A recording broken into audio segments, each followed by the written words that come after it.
Seigneur, nous te remercions pour un autre moment, ce moment de témoignage, les bienfaits, Seigneur, que tu as fait pour nous, que tu as fait pour ta fille, Sandrine, que voici. Bonjour, Sœur Sandrine. I know the Lord has done so many things for you and that He's been good. Est-ce que tu peux partager avec nous ton témoignage avec ton salut, le salut que tu as avec le Seigneur? Quelles sont ces choses-là qui t'ont marqué, ces choses-là qui te gardent jusqu'aujourd'hui dans la présence du Seigneur?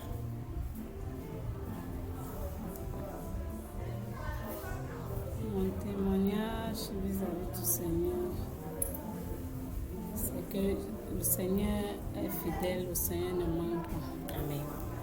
Le Seigneur, quand il dit, et ça s'accomplit. Et j'ai la foi que ça ira de mieux en mieux. Amen.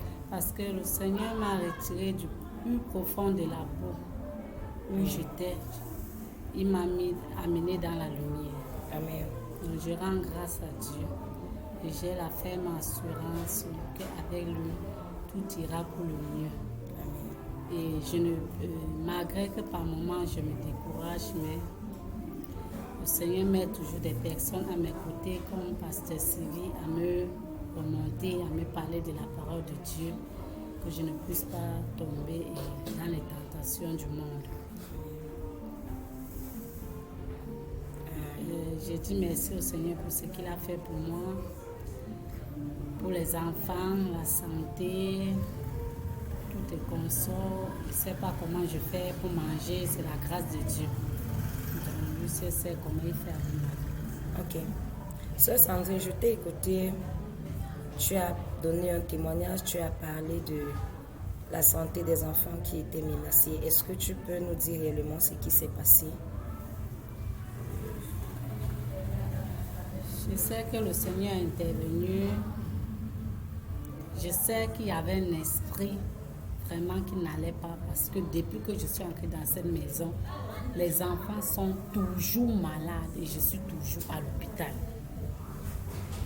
Et à chaque fois quand je venais toujours ici, on priait pour les enfants, mais rien. Mais c'est la dernière fois, c'est au mois de, je crois, le mois de juin, que ça a continué toute la maison. Les enfants étaient malades.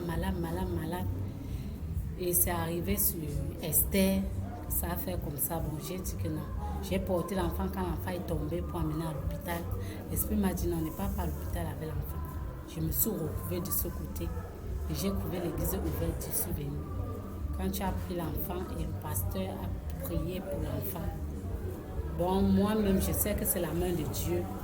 Parce que quand je sortais même de la maison, mes voisins qui ont vu la scène, ils m'ont dit que ça, c'est la sorcellerie.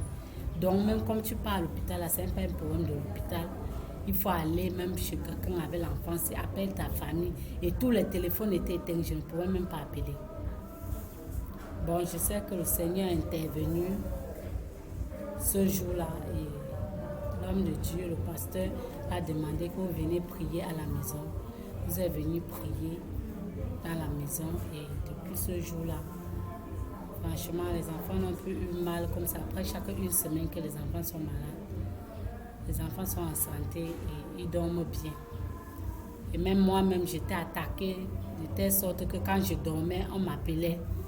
Je suivais les voix, on m'appelait dehors. Donc j'avais un esprit de peur en ce moment même. Je ne savais même plus quoi faire.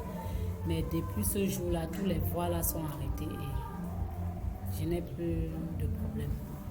Je rends vraiment grâce à Dieu. Amen. Et nous prions que ce témoignage soit permanent. Here you have heard from our sister Sandrine. She has gone through a lot. She confirmed that the Lord has picked her from a very down state of sickness, of trouble. And today she's able to testify that the Lord has been so good to her. But recently the children were so sick because she just relocated in a new home, in a new house. So she noticed that the children were always sick. Almost the whole house, everybody would be sick. It came to a point where the last born, the second to the last born, the one she had before the twin, she fell sick, and before she knew, she bathed her asked her to stand at the veranda. Before she knew, the child just fell and went off.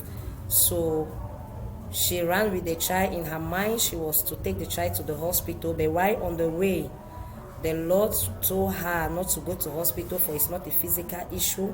So she had to bring the child. By the grace of God, she was not in church that Sunday, but she met that the church was still open. So when she came in with the child, the servant of God was there, and the man of God also was there. So they took the child from her, they prayed for the child, and by the grace of God, the child was able to be revived. And the servant of God, Reverend Apostle Maurice Bila, asked the leaders, the pastors, to follow her to the house so they can make some declaration. And we noticed that she said, before they went to her place to pray, the children were unable to sleep. Herself, she was grabbed with the spirit of fear. She used to hear voices.